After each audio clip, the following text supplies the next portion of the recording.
The Democratic Party has some figuring out to do between now and 2020, what lessons to take from 2016, how to govern if they win the House of Representatives in November, who to run against Donald Trump in 2020, what kind of campaign that should be. Big, consequential stuff. Fairly early in Crooked Media's new podcast series The Wilderness about the future of the Democratic Party, there's an episode called The Nightmare about the 2016 election. Jon Favreau, the former Obama speechwriter and Crooked Media co-founder who hosts the series, talks to journalist Rebecca Traister about the optimism of Barack Obama's second inaugural, about life, liberty, and the pursuit of happiness, as the story of America. Those were back in the hopeful days before Trump, Favreau says in the episode. There are no lights or cameras, just two politically astute vets of the Obama years talking into microphones. It's because we're on the brink of getting to that next place that we are being hit so hard, Traister says. That's exactly what we're in the midst of right now. And it's not because it's impossible to get to that next step. It's because it's really possible. I hear all of this as I'm running on an outdoor loop at the YMCA a mile from my home, and the experience is like being on a conference call with the two of them. They're talking, and I'm listening. The show has the same factual foundation and the same politics as Crooked Media's popular pod Save America, but it's a few clicks removed from the news cycle.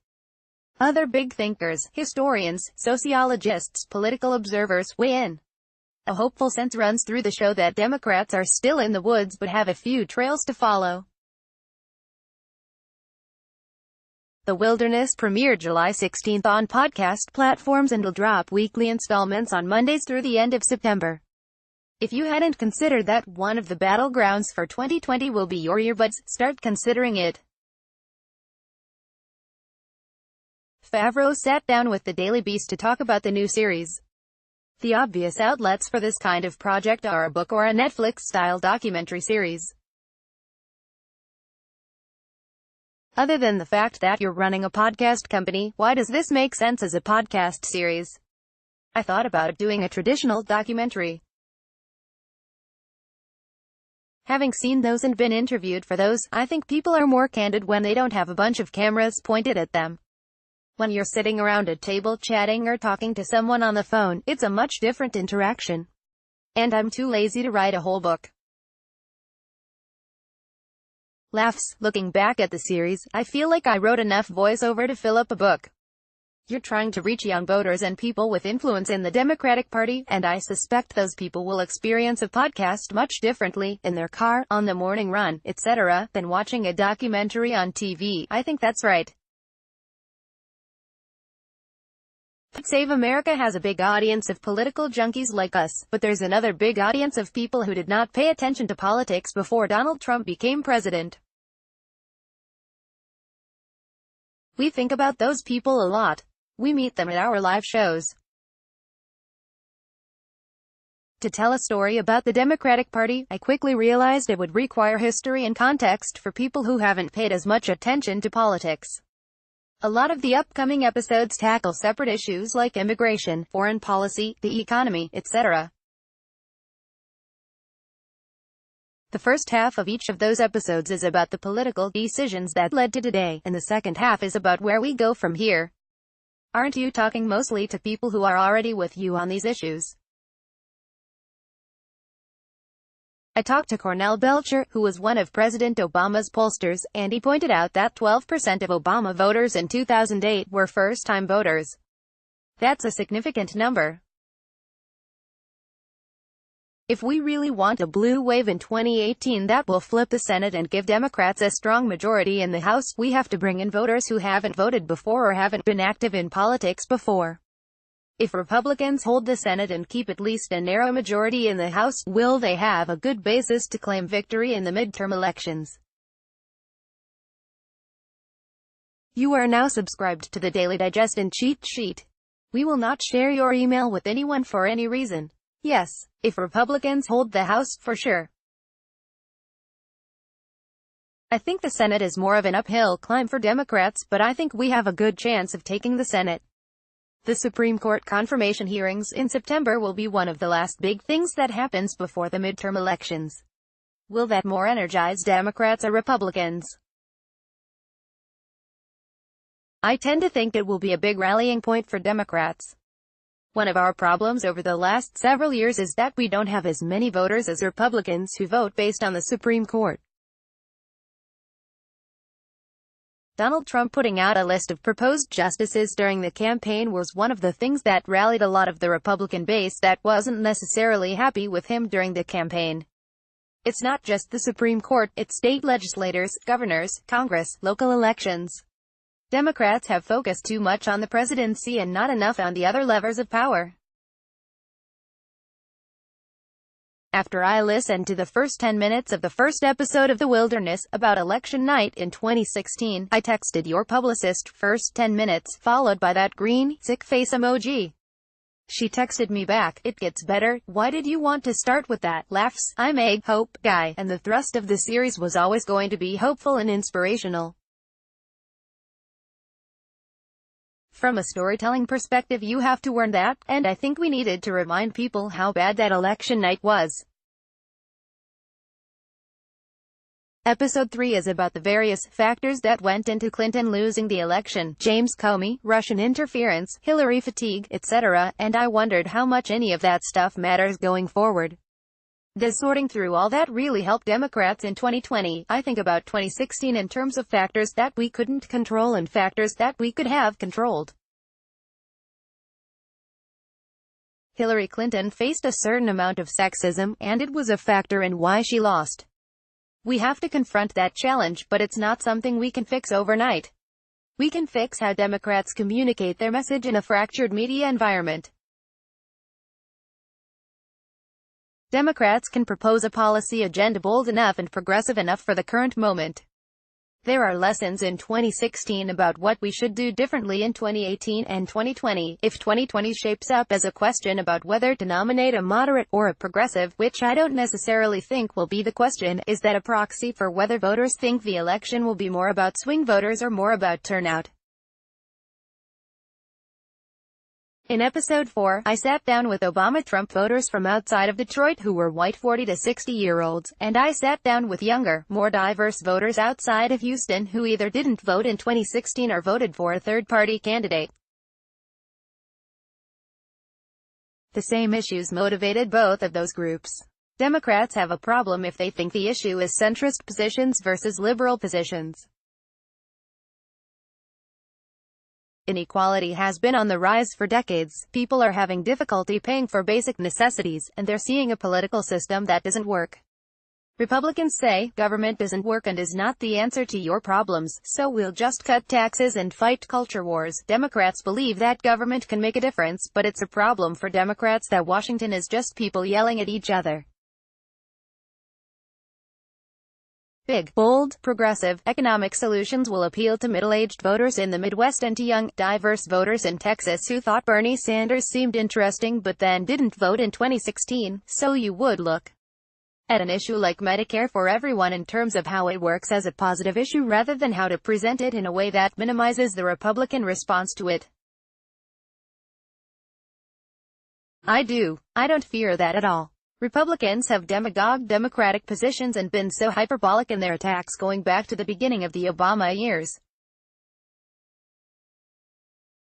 They called the Affordable Care Act socialized medicine and a government takeover. They have nowhere to go on Medicare for all beyond the exact same attack. Republicans will demonize whatever you say, so say what you actually want to do. They're going to demonize whatever you say, they will do it unfairly, and they will not care when the fact-checkers point out that they are lying. Those hyperbolic attacks by Republicans liberate Democrats to say what they actually believe will fix the problems. If you're a Democrat who believes that Medicare for all won't actually work and you'd rather have a public option, or if you think we need to reform ICE rather than abolish it, there should be space within the Democratic Party for people to propose what they actually believe. The Democrats who run for president will be looking for areas of disagreement the way Obama and Clinton disagreed on the individual mandate in healthcare in 2016. Democrats tend to have big slogans, change, or opportunity, and a laundry list of small, incremental policy positions. What we often lack are ideas, goals, with simplicity and clarity like Medicare for all or debt-free college that go beyond gauzy talk about equality and prosperity. I listen to Pod Save America fairly regularly, and sometimes it's just too much. Sometimes, there's just too much happening, and I can't deal with it. Do you go through that? With the outrage? With just the news? Are there days when you just say, fuck politics, and go to a baseball game? I'm a masochist. I'm a junkie. I have a hard time tearing myself away from Twitter. There are days when I feel like the hill is steeper than other days. Laughs, the day Justice Kennedy announced his retirement was bad. Some days are dark. I don't think I would feel as hopeful as I do if I hadn't worked for Barack Obama. I never saw him freak out or get too worried. Even during the worst of the financial crisis, he told us we had to take the long view on these things. The only thing we can do is work to try and make it better. John Meacham said recently in an interview on WNYC about his book, The Soul of America, that Joe McCarthy had a national approval rating in the 30s during the McCarthy hearings. We've always had 1/3 of the country that didn't want change, didn't want minorities in their restaurants, didn't want women in their workplaces. That is a big reason why I wanted to do this series. There's hope in the realization that we've always had these fights. We think, how did we get here? This is the worst that things have ever been. And when you go back into history, there was no golden age for the Democratic Party ever. LBJ had big majorities in 1964 and 65 and passed Medicare, the Civil Rights Act, the Voting Rights Act, and Vietnam ran him out. FDR had his great moment with the New Deal and World War II, but, oh, by the way, that didn't include African Americans. There was no moment when the full promise of the Democratic Party for everyone actually happened. Recognizing that, there's hope that this could really happen. You talk in one of the early episodes about the rally in Philadelphia the day before the 2016 election. The Obamas and the Clintons were there, and they talked emotionally about those kinds of goals. I started that story with what Obama had told me he wanted in the speech for the second inaugural, that the entire history of the United States was about trying to live up the ideals of the opening lines of the Declaration of Independence about life, liberty, and the pursuit of happiness. You have a Pod Save America series coming to HBO this fall. Is that a variation of the podcast? We originally thought that we would spend the fall doing live shows like what we've been doing for the last year in swing districts and swing states to help Democrats take back the House and the Senate. When we talked to HBO, the thought was to do a series of specials about the live shows. We're still figuring out what that's going to be, but our hope is to tell the story of the 2018 election and the sleeping giant that Trump has awakened with all of the activism that's happening on the ground. Does that make Crooked Media more of an advocacy group than a news organization? We are sort of a political media hybrid organization. I think the difference is that news, whether it has a conservative bent or a progressive bent or is right down the middle, tells you everything that's wrong with the world today. We go the extra step and tell people what they can do to change it. Are you the Fox News of the left, a political organization with a newsy delivery? Fox News was founded on the lie that it's fair and balanced. We don't pretend to be that. We are Obama staffers. You know what our views are. We want to be as honest as possible about the facts we provide and what we believe. We're trying to tell people that you can do something about this, and these are the organizations you can work with, and you can actually make a difference. One of the names that jumped out at me from the list of people you talked to for upcoming episodes is Rui Teixeira, who's an expert on Latino demographic change. The success that Republicans are having state by state seems to run against the idea that the country is becoming more ethnically diverse. What did he tell you about that? My college thesis was about his book with John Judas, The Emerging Democratic Majority, which famously argued that demographics was destiny for the Democratic Party. He now thinks they may have overstated it a bit. Laughs. They didn't know that the Democrats' share of non-college educated, white vote would go as low as it has gone. After the first black president left office, we didn't think that the share of white voters would go lower for Hillary Clinton than it did for Barack Obama. It did. The predictions they made about how college-educated whites, Latinos, African Americans, and women would continue to drift toward the Democratic Party turned out to be correct. If the national popular vote winner had the power in this country, it wouldn't be as much of a worry, but the Electoral College and gerrymandered states have made the math such that Democrats need to win back some of the non-college educated white voters. Not as much as you'd think from the prevailing narrative, but Democrats can win back some of those voters without giving an inch on the fight for racial justice and equality. And 2020 is a census year, so big wins in Pennsylvania, Virginia, and several other states would mean undoing the gerrymandered districts in those states. That's right, and that's huge. The challenge will continue to be the Senate. By 2040, 70% of the country will live in 30 states. Democrats will likely have to get rid of the filibuster to have an operating majority because it will be difficult to ever get 60 Democrats again. Do you foresee doing this going forward rather than running a presidential campaign or running for Congress in 2020? Yeah, for sure. I never imagined this is what I'd wind up doing. I don't think Tommy Vietor or a John Lovett or Dan Favreau thought this is what we'd be doing either, but it's the most fun I've had since the early days of the Obama campaign in 2008.